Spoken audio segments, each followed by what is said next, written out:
Hello and welcome to video 3 of the series Understanding Alcoholism. My name once again is Paul Henderson and I was a rock bottom alcoholic who used to drink 2 bottles of vodka at least a day at one point in my life. If you don't mind, please subscribe to the channel and visit our website as well, alc2alc.com, and feel free to email me with any topics you may want me to address. I'd look forward to addressing the topics you want me to address. But in this particular session, we're going to look at what I refer to as the abreactive threshold. So we start drinking, and at first we normally handle it. We might drink excessively, but we handle it. We may have a few uncomfortable moments, and we might disturb others somewhat, but we handle it for a while. But as we have to imbibe more and more alcohol to get the desired effect, that means to repress the experiences and the memories that are disturbing us, that are causing us psychological pain, that are causing us fear, that are causing us guilt, or that just cause boredom, then we push them down. And eventually what happens, they push back up, okay? And when they push back up, we freak out, so to speak. You know, we have mood swings, we turn to alcohol, we turn to drugs, we have depression, we get angry, we might go deep into ourselves, and this tends to happen when we reach a certain threshold, and that threshold seems to be when drink no longer gives the desired effect. And people say, there was a point in my life when I crossed this line, and since I've crossed that line, I've never been able to drink normally since then. Again, I refer to this as the being abnormal reaction.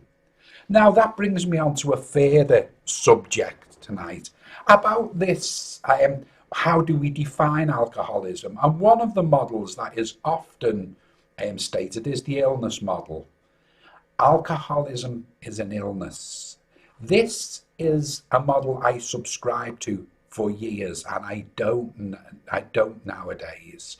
The reason I don't nowadays is that telling myself I'm ill on a day-to-day basis affects my ability to reach my optimal potential.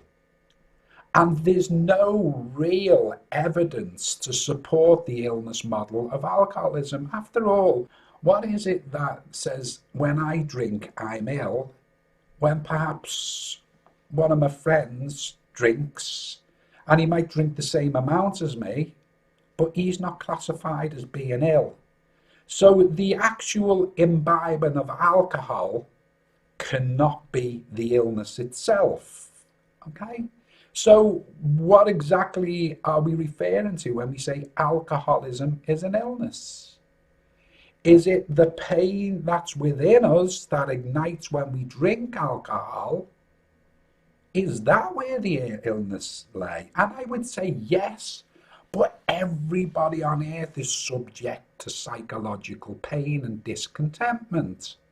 So therefore, if alcohol was the cause of an illness, then everybody who drank would be ill. So I personally don't subscribe to the illness model, but I know a lot of people do. And let's face it, whether we believe in the illness model or whether we don't is immaterial. It's whether that belief helps us, because a belief, after all said and done, is simply something, an idea that we hold to be true. It's neither right or wrong. It either supports us or detracts from our life. Now, if it helps us, if it helps you to call alcoholism an illness, then please continue to use it. I don't profess to know all the answers. All I know that in my life, I don't refer to alcohol as an illness. I did for many years when I was a member of Alcoholics Anonymous, which I'm so grateful to, by the way. It helped me, it saved my life, and I was a group leader in Alcoholics Anonymous for many, many years, 20 years. I will say it never gave me all the answers that I sought but it gives me many answers. And I'm hoping what I'm relaying here will be, supportive to Alcoholics Anonymous. However, one of the other reasons, where did the illness model of alcoholism come from? When was it first called an illness? Well, what happened in Prohibition in America is that alcoholism was rife. When alcohol was banned from public sale, then there was a lot of counterfeit, if you like, alcohol. There was a lot of alcohol brought in and sold against the law to people. And sometimes when we prohibit people from having something, they want more of it. And alcoholism escalated during that period. Now, people couldn't get treatment for alcoholism because it wasn't classified as an illness at that time. So eventually, to cut a long story short, eventually it was officially classified an illness. And it was the alcohol treatment centres, the birth of a lot of alcohol treatment centres around about this time. And they could get funded once it was classified an illness. But for me, personally, the belief that alcoholism is an illness doesn't sit right. For me, like I say, it stops me. Telling myself that I'm ill on a daily basis really doesn't allow me to reach my optimal potential. Therefore, I forgo that belief. I don't personally believe alcoholism is an illness. I believe that the psychological issues that give rise to destructive drinking are a form of illness, undoubtedly. But actual alcoholism itself, drinking too much alcohol, no, I don't believe that's an illness per se. Okay, so what is it? In the book Alcoholic to Alchemist, I look at many different beliefs like alcoholism is hereditary. That doesn't stand up. Okay, alcoholism is handed down genetically. That doesn't stand up. In my family, for instance, I was the only one who drank destructively for many years. If it was genetic, surely other people in the family would have been affected by it. So that didn't stand up. It's learned behaviour. That does have some sway. During our early teenage years, we use a form of modelling, and we model ourselves on prominent people in our lives. So learned behaviour can play a role, undoubtedly. But I think the one that stands up to all questioning is that alcoholism is an escape mechanism. And we've discussed that so far. So what I wanted to do in this very short video really is I want to relay how I define alcoholism myself. If somebody says, "Why don't you drink?" I just simply say, I have an abnormal reaction to drink. Now, Alcoholics Anonymous has a very interesting way of defining, and I think it's a good way of defining, moving away from the illness model, is that alcoholism is a mental obsession coupled with a physical allergy.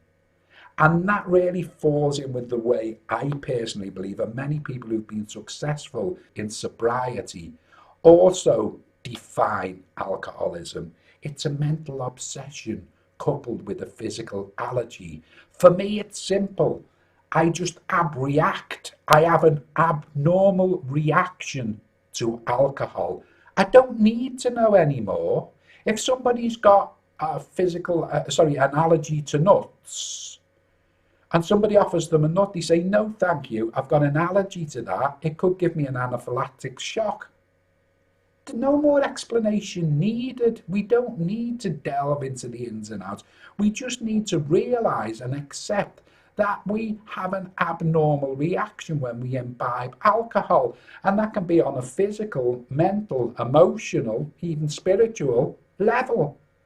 Or it can be a combination of those four things. But what I wanted to relay in this short video is that when we imbibe alcohol, we have an abnormal reaction. And there comes a point in our drinking career when we cross this invisible line. That invisible line I refer to in my literature and my writings as the abreactive threshold. That is the point in time, the point in my drinking career when I cross this invisible line and there's no revert and there's no reverse engineering and going back to normal drinking. Once I crossed the abreactive threshold, I was never going to drink like a normal person again. I hope this has helped. See you for the next video shortly. Thank you.